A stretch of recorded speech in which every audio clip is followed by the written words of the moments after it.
It is by no means improbable that some future textbook will contain a question like this.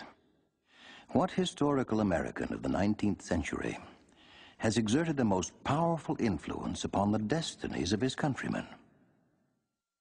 And it is by no means impossible that the answer may be thus written. Joseph Smith, the Mormon prophet.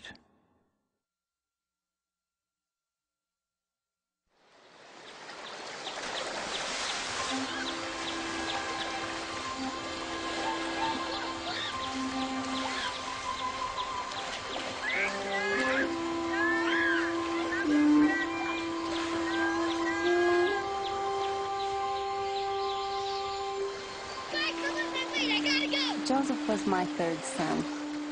It is thought by some that I shall likely tell many remarkable incidents about his childhood. But in truth, nothing occurred during his early life, except those trivial circumstances which are common to that state. Take no thought for your life, what ye shall eat, or what ye shall drink, nor yet for your life. Joseph seemed less inclined to the perusal of books than the rest of our children, but far more given to meditation, deep study. For they sow not, neither do they reap, gather into barns. Joseph was my younger brother.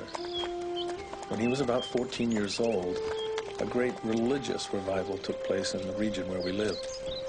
People became concerned about the salvation of their souls, and many were confused about which faith they should adopt.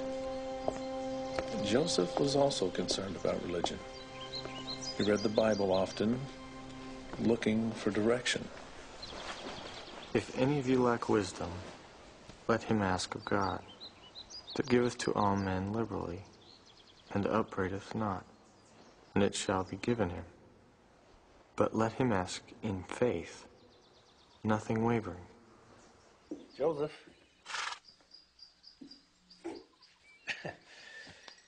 Well, you can't very well tell me that you want to talk and then not talk.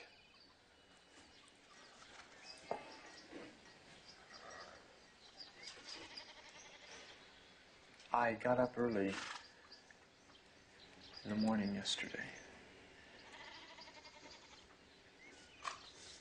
and I went out into the woods, out past where we were clearing the trees.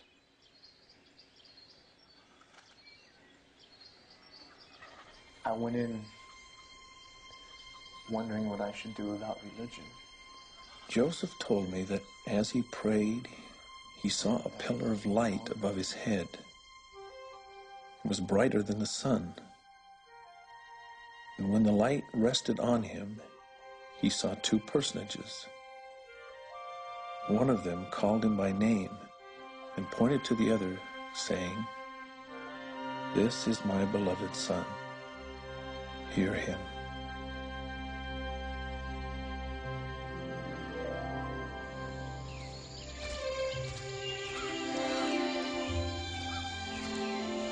My father loved young Joseph Smith and often hired him to work with my brothers. When the boys worked by themselves, time would be spent in arguing and quarreling. But when Joseph worked with them, the work went steadily forward. I remember the excitement stirred up among some of the people over Joseph's vision. Father contended there were no such things as visions or revelations. He said it was the sweet dream of a pure-minded boy.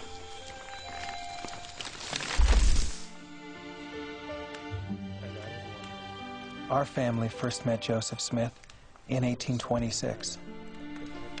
He was 21 years old.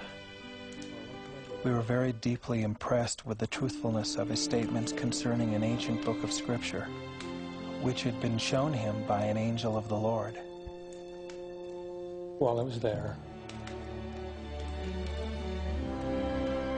I began to pray. And while I was praying, he visited us often and told us of God's manifestations to him and of receiving the plates from which the Book of Mormon was translated. and there was a personage that appeared. He told me that he was a messenger sent from God. Joseph and I were married in 1827. At that time, Joseph could not dictate a well-worded letter, let alone the Book of Mormon. No man could have dictated the writing of the manuscript unless he was inspired. After meals or other interruptions, he would at once begin where he had left off, without either seeing the manuscript or having any portion of it read to him. It would have been improbable that a learned man could do this. For one so unlearned as he was, it was simply impossible. That ye may learn wisdom. These were days never to be forgotten. That ye may learn. To sit under the sound of a voice dictated by the inspiration of heaven awakened the utmost gratitude of this bosom. The Book of Mormon is true. It was translated by the gift and power of God.